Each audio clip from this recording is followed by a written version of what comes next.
My name is Jordan Williams, as she stated. I'm going to be giving a pretty thorough overview, orthography, diaspora view of what is Nsibidi. I have a disclaimer here. Nsibidi, it's at its current use, and a lot of the project experimentation that I am doing is basically allowing for Nsibidi in both Nigeria and Cameroon, and it's huge diaspora outside of the continent to use these characters for daily reading and writing.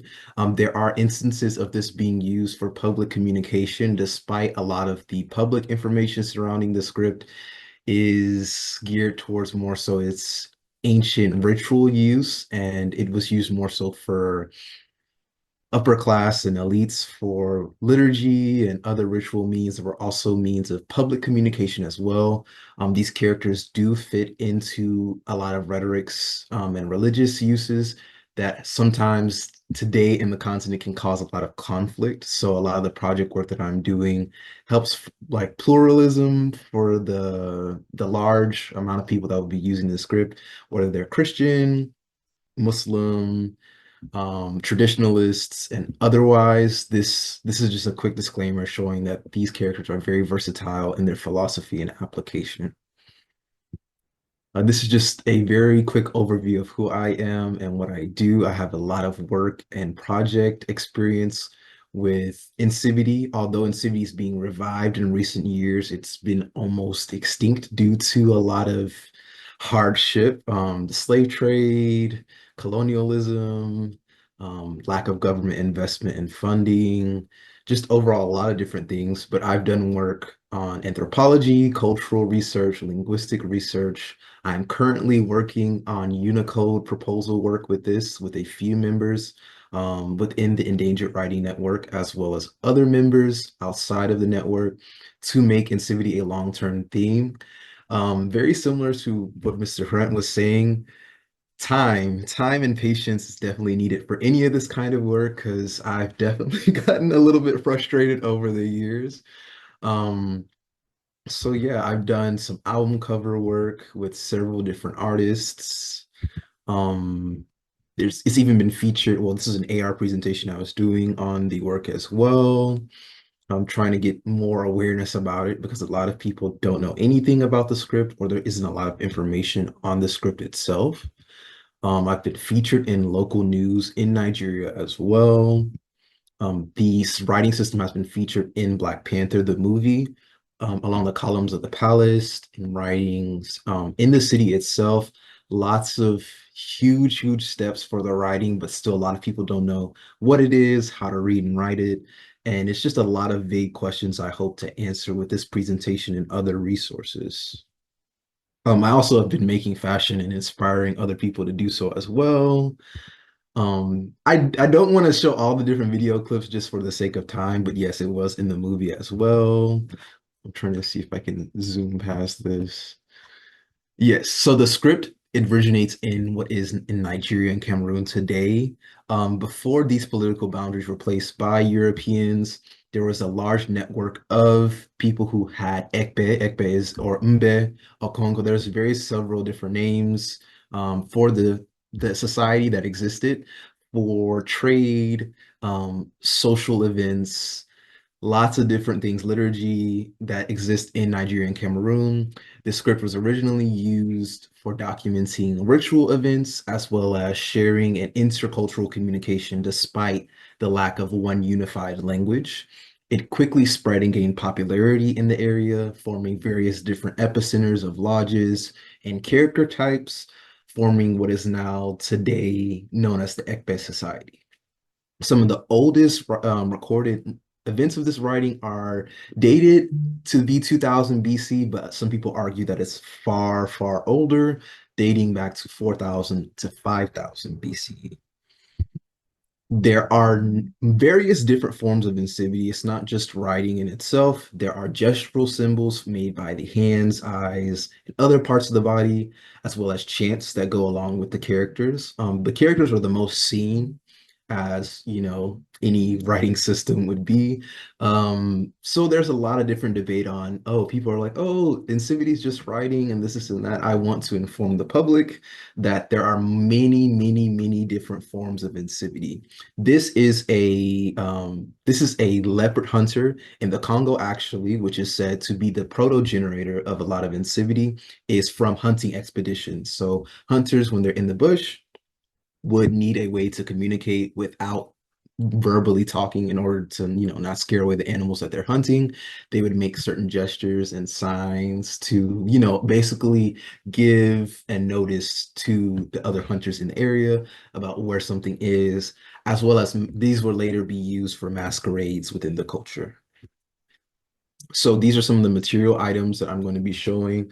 A Efik vase with Nsibidi on it, a Jagam woman with some Nsibidi's for courtship and mating and, different, basically telling her whole life on her face. So that way, when a man would look at her, she can kind of see their status, her age, her background, and all these other different things.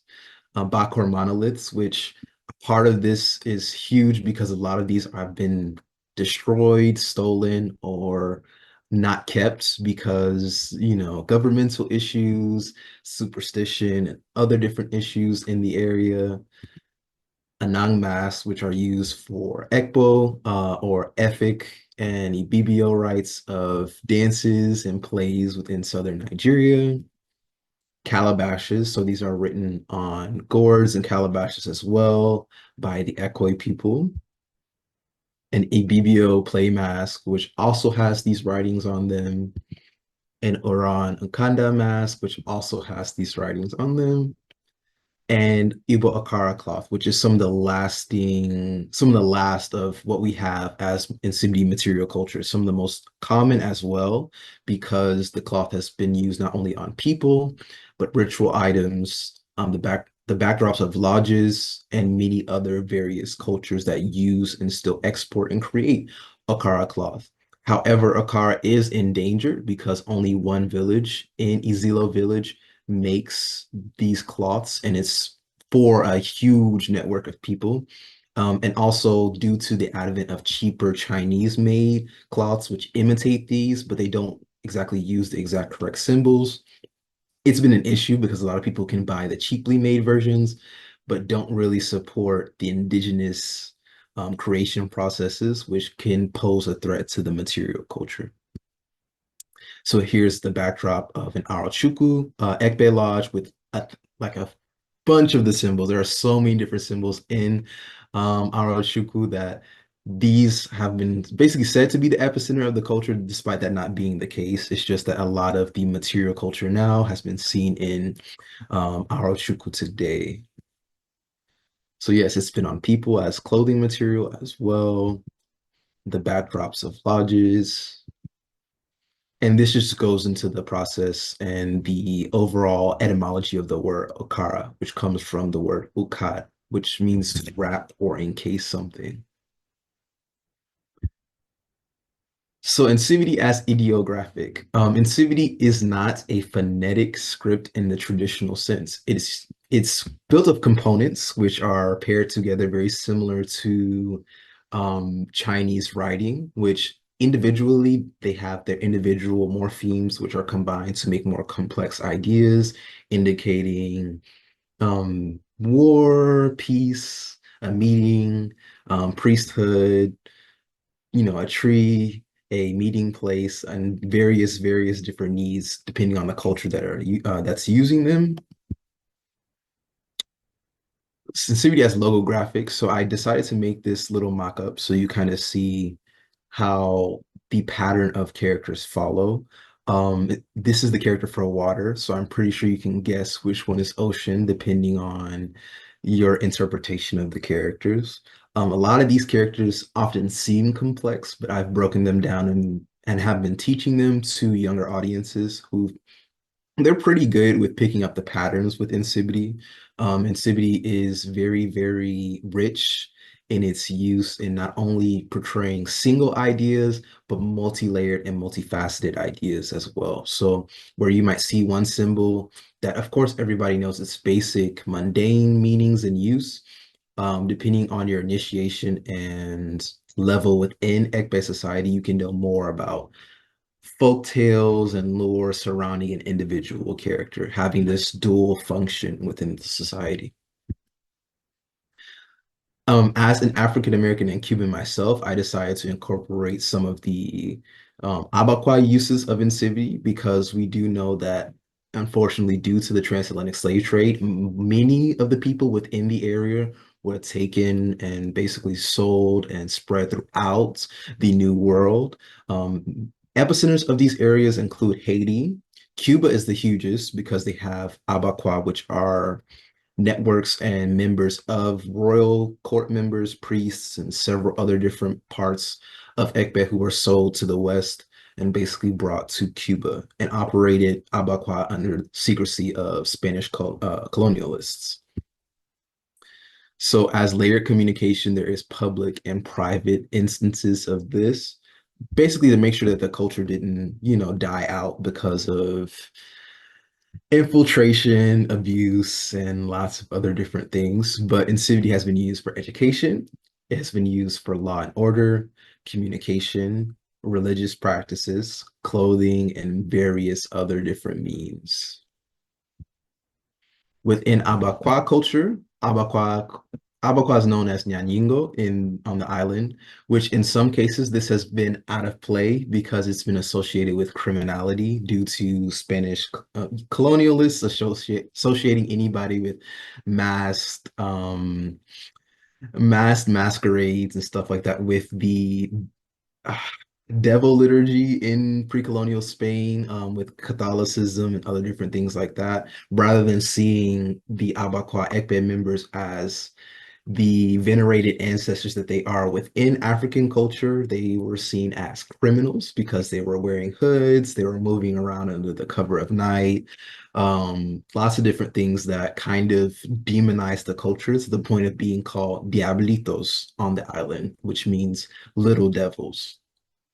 Other than this, though, outside of this, a lot of the culture has actually taken a huge foreplay in rumba, salsa, a lot of the musical uses on the island, beautiful, rich culture. A lot of the chants have gone public and have been popular. Even today, although the physical culture and rituals do not leave the island, Abakwa members and their dances have been seen globally. So there are a lot of members who have followed in solidarity of Abakwa members and the rich culture and the heritage that they bring. And there's been sightings in Florida, Texas.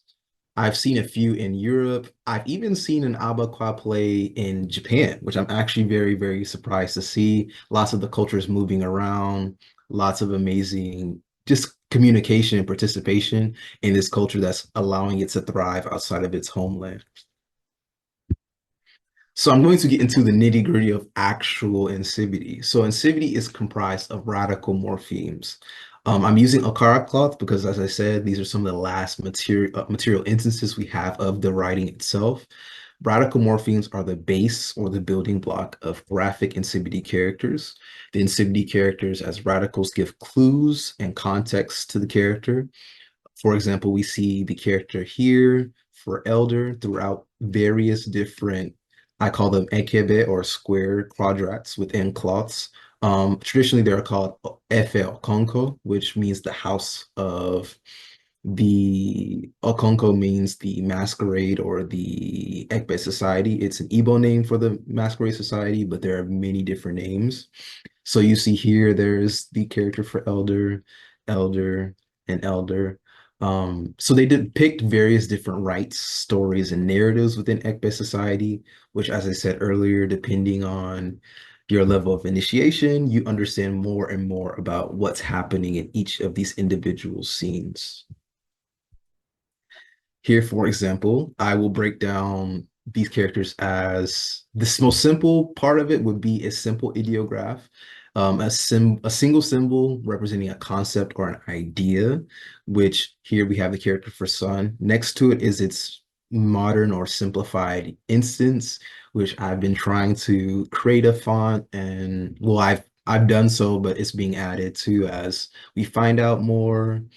Um, to the individual chant here, which applies to the greeting of the Abakwa to the sun. Asere minyano ton, asere minyana bakwa, a greeting to the sun and a greeting to the stars. Here, this character for sun applies to the ritual greeting of the sun, while the Abakwa member holds a cane um, and the ritual staff to the sun and greeting what is today known as, the Abaca Society and the actual initiates themselves. Sorry, I have this train behind me.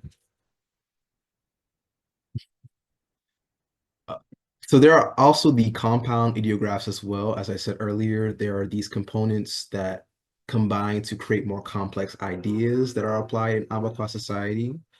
A compound ideograph is a combination of simple ideographs to form a complex idea, whether that's a ritual, a member, a specific case, or a specific event within the society.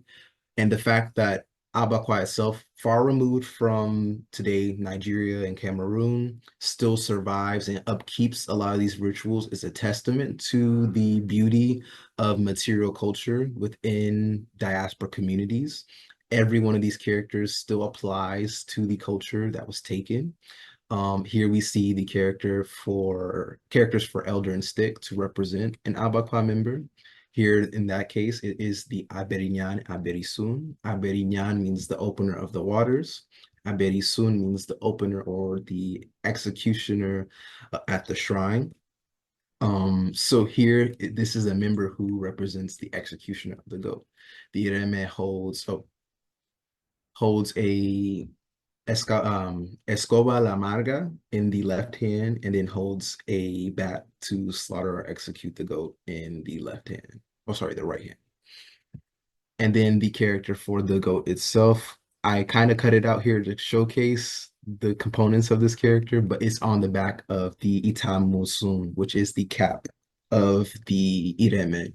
Each cap helps you to identify who and what the role of the Abakwa member is and their functions in the society. A complex ideograph is a combination of these simple ideographs to represent a complex idea. So elder and stick here, we see it on both sides of the goat being on the ground. This mimics the actual sacrifice of the goat done for the lodge, for the cleaning of the lodge, as well as the feeding of the community. Aberinyan Mapa, Aberi Sunimbori, which are the two masquerades here, which actually they do the ritual sacrifice done at the lodge patio. So this single square ideograph is not just one event, but rather multiple different scenes happening and captured beautifully within a square. And now you have multiple members who will wear these cloths, or it's on the backdrop of lodges, or it's encased in material items as well. Just another example, just reiterating what I was saying earlier about the ritual action of greeting the sun. This is captured very well within the Nsibidi logograph here for Aseri Minyano Ton and Aseri Minyana Bakwa. So these, mind you, this cloth material is in Nigeria, far removed, like I said, from Cuba, but it's still preserved beautifully over 200 years with the ritual action being done here. And the breakdown for Asere Minyano Ton has several different layers. Asere is a greeting, Minyano Ton is the greeting to the eastern wind, and Minyana Bakwa is the western wind, or greetings to the east and west, the sunrise, sunset, the beginning of the ritual, and the close of the ritual. So I've been talking about a lot of like ritual, esoteric, this, and that, but I do want to reiterate that Nsibidi is for all, although there are layered uses of the writing. While much of the scholarly attention is focused on the male-dominant secret societies like Ekpe, Mbe, Okonko, and such, there is significant evidence that Nsibidi also plays a crucial role in the daily lives and cultural expressions of women. This makes Nsibidi a powerful symbol of gender unity within these societies. According to Talbot, in the interior, children and young girls have their bodies painted with designs made by black vegetable dyes. They are also fond of ornamenting their faces, especially with their foreheads and designs with various different colors to showcase status, background, origin, and many other different components of where that person comes from and their identity. This is to help courtship, this is to help societal manners, as well as solving disputes as well. Oftentimes, these court cases are very, they can become complex, as we know, any kind of government can have some very nuanced applications. So this helps you identify relatives, trace village backgrounds and origins, as well as a whole life history just written on the face. Public incivility. Oh my gosh, I'm just tired today. A widespread historical use of incivility is to give public notice or a private warning of anything, whether to forbid somebody going on a road. There'll be a mark made on the road to say, hey, we're doing construction here, very similar to the road signs we have today. We're doing construction here, don't go there. Oh, there's quicksand here, please don't go here. Um, as well as to warn somebody. So during the slave trade, incivility was used by both sides, the captors and the those being captured. People who wanted to warn their friends, as Ekbe was oftentimes a council thing, people who did not agree with the atrocities going on could be sold as well because it's like, hey, you don't want to agree with what we're doing. We are going to, sell anybody who is against this. And this is, mind you, each lodge isn't necessarily, although there's a network of trade and communication, independent lodges operate independently. So maybe we don't agree with these things going on, but these people do. We can warn you that you're going to be captured. Also, if an Abaquah member or sorry, an Ekpe member was captured, there were hand gestures that could be made to tell somebody, "Hey, I'm an Ekpe member. Don't sell me. I haven't done anything wrong. I haven't violated any of these different set rights." As well as education. These signs were used for education before all of this kind of happened, to tell people, age, their background, and as well as summonings as well. You can summon someone from a different house. The symbol or seal of that village or compound could be made on the wall to basically for that chief to summon that person to the castle or to the palace. So here on the pottery, as I showed earlier, we have the symbol for drum. Um, Incivility isn't supposed to be something so, I don't want to say like grandiose to where like you don't know or understand what it is. It's often used in parties and just gatherings all together. It's supposed to be a means of unity and celebration. It's often written on gourds, which were used for drinking at events, parties and dances, masquerade events, all to just celebrate the identity of Ekbe, which is spread throughout various different ethnic groups. If you're a part of this village that can weave cloth, we invite you to celebrate with us and you bring what you have. If you guys are farmers and you guys have different things that you want to bring, we invite you to bring what you have. So it was really a culture of more so unity and celebration before the advent of European colonialism and the transatlantic slave trade, which essentially turned these party masquerades and drum events into later a very complex network that would be used for policing at first and then later capturing and selling of enslaved victims. We have a closer look at the pottery here just to showcase this is the character for drum. You'll see it's very common as Ekbe is said to come from or played from the drum itself. Musical events, it's always a centering kind of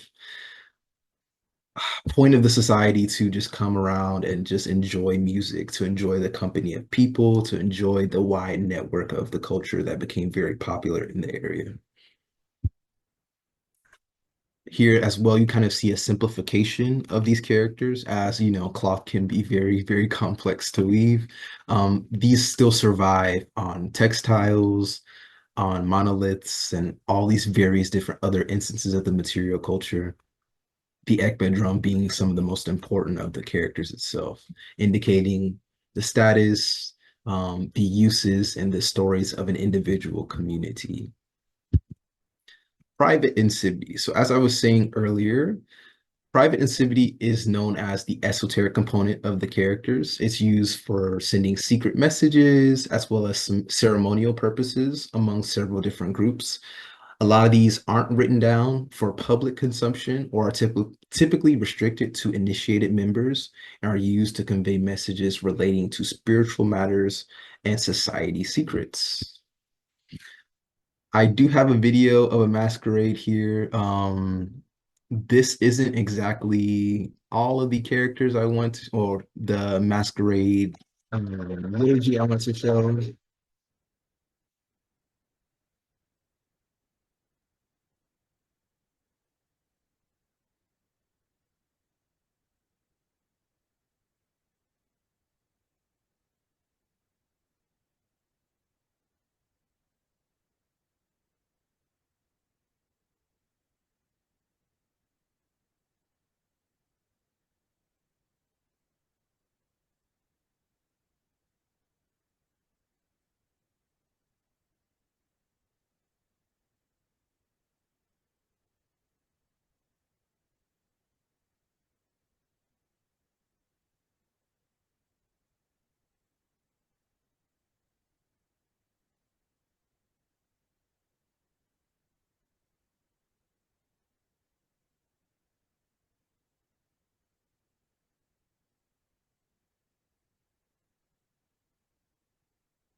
I'll continue with as Nsibidi was being used, it was basically being used for various different reasons.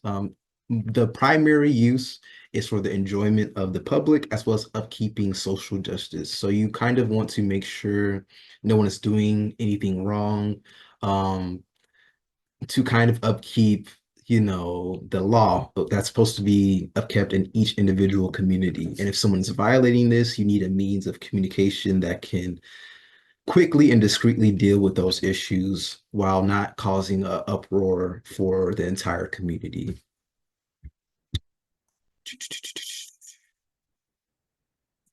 And Civity on artifacts. So here we have an Usan and Dem. Usan just means a tray, and Dem is a water spirit or a mermaid.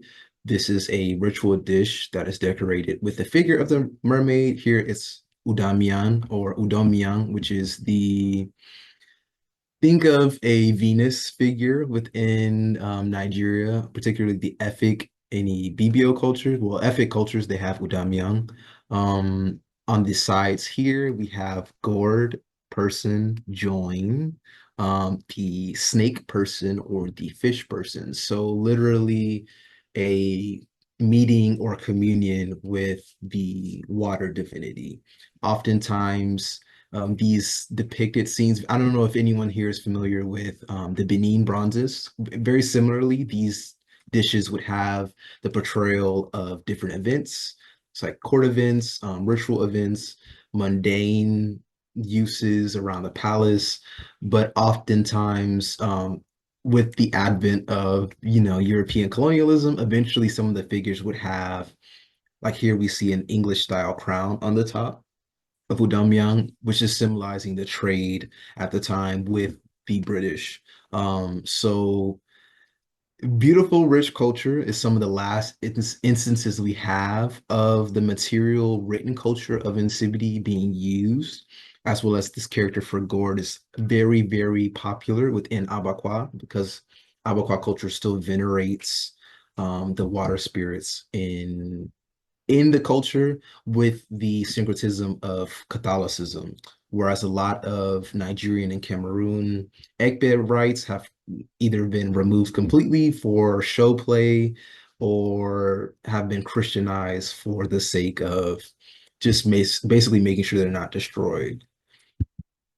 So Nsibidi in the diaspora, as I was saying earlier, Nsibidi has a huge diaspora. So it's gone to Brazil, it's gone to Cuba, it's gone to Jamaica, it's gone to Trinidad. But some of its hugest epicenters of culture are in Cuba, Haiti, and the US.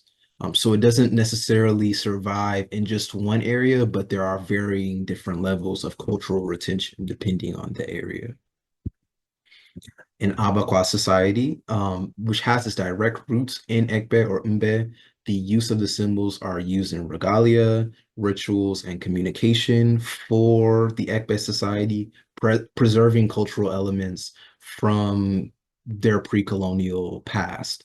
So here, the character for Araswaka, which is the four-eyed symbol, or the two eyes of Tanse and the two eyes of Sikan. Sikan is a princess which was said to come from southern Nigeria, which she has a child or a fish she found in a gourd, which eventually dies and is revived amongst the culture itself. This has a very similar parallel to Mary and having baby Jesus, and then Jesus dies and later becomes the Holy Spirit. So this is why a lot of syncretism was able to take place within the culture, and a lot of elements were able to be hidden from Spanish colonialists on the island because a lot of the liturgy was just blended seamlessly with Catholicism at the time. Anaforana. So Anaforana is the ritual writing of the Afro-Cuban community in Abakwa. It's used as a direct inheritance from Ekbe. It said that it's the 19th century, although because the amount of well-hidden areas and people who are able to keep this culture alive, it's said to actually be more so the late 18th century. And here's just going to be a quick overview of some Abakwa symbols. Khmer society. We see the drums with the signs. We see the plumed rod, very important in the culture. These are the marks they make on the body for initiation. This is the sign given to authorize the ceremony by all the title holders. Each title holder is there. This is the drinking cup of Nasako. You see the triangle. What does that represent? The triangle. What is the most stable symbol in the world? Stability. The Egyptian pyramids. Stability. Ekpe is firm on the ground. This is a sign for one of the masquerades. And the man here today from Cuba, he has this title. They call it a Berignan. They are twin masquerades. This is a sign for Usagare, Isangele in French. This is a sign for Usagare, the source of Ekpe. You see, when they have circles, that means it's Balondo people. They are talking Balondo. If you see a cross, that cross means the affix in Calabar. But they are showing the source, Balondo, Isangele, stability. This is the Ekpe boat. Because Ekpe must cross water. And before you cross water, you have many ceremonies. Because why? Ancestors are in the water. So you have to prepare your boat very carefully. Ekpe boat. This is another sign. This represents Usagare, Isangele. And the Cubans will talk, they say Usagare Nandio. They will talk about that. This is a sign of the. We go. You see, Efo, Balondo, Efok. This is so because they say that the Balondos or the Isangele people gave Ekpe to Calabar. Yes. They are saying Cameroon has given to Nigeria. That's the message there. No be easy. Oh. This is a sign of the gourd, the calabash. You see in the painting, the woman has a calabash on her head. If a fish went inside, the fish was an ancestor and brought something to humanity that all could share. You see, that's Balondo, the foe. Usagare is the source of Ekpe for the Cubans. This is what? Get 4 legs now. What get 4 legs? Now goat, boy. This is the goat they have. This is the goat they have sacrificed for the community to chop together. It's the collective. And this is another sign for Bakoko. Bakoko is very important in Cuba. Bakoko. Thank you. Yeah, so he was just Ivor Miller is a huge inspiration and mentor for me. I've actually spoken to him a few times, and he's just super passionate about the culture. I really do love that guy. So yeah, that's just a few overview of the characters. No, okay. Here we are. So this is some of the direct inherited material culture in Abacoa on the actual costumes of the members. So these are, I don't want to say the ancient symbols because they're still used today, but on the individual member Itamusun, there are indicators of what the role of that member does and how it works in the society. So this is for Aberi Sunenbori, the person who sacrifices the goat on the patio lodge. The Aberinyanya Aberisun, the one who actually holds the goat and does the cleaning for the society. The dances, which are often done to showcase ritual purity and cleansing before any of these rites are done. The Ireme Anamangui. Anamangui deals with funerary rites for members, so burying deceased members, dealing with basically funerary rites, and just the overall upkeep of the passing of ancestors. Nsibidi in Haiti. So in Haiti, Efe survives as Anaforana. It's also said to have a lot more Congolese influence, but with more research being done today, lots of Ekbe rites survive from the Congo. So a lot of the rich heritage and culture is said to directly derive from Proto-Bantu interaction and migration from the Congo into what is now Nigeria and Cameroon. So a lot of these Anaforana that survive, sorry, not Anaforana, Veve that survive in Haiti are said to have Congolese and Nsibidi influences from Nigeria, Cameroon, and the Congo. So a lot of these symbols will be written on the ground to invoke spirits, to deter negativity, as well as to just be an overall use of communication of what members are or what people do in that particular society and culture. In the US, many of these signs survive as quilting motifs. This is actually one of my ongoing projects right now, is finding and preserving a lot of these quilts because they've been used for the Underground Railroad communication of enslaved people. They were able to use a lot of the signs to escape enslavement, to direct people to where they need to go, when to hide, what houses are safe and what aren't safe, and just overall basic communication because people weren't allowed to read and write during these times. So they found alternatives by sewing things onto clothing, making tapestries, as well as like metal works. There are hand charms that have been found, military pins that have been found on deceased soldiers, grave markings, and many, many other instances of Nsibidi being used in the USA as well. My own ancestors, some of which did come from Cuba to Texas via being smuggled during the illegal importation and selling of slaves during Texas's ban on slavery when it was under direct rule of by Mexico. So Mexico basically had Texas at the time, but they were so British and French colonialists who wanted slavery to be an ongoing thing. So they imported many people from Cuba to work, which is why there was a new influx of the culture as well.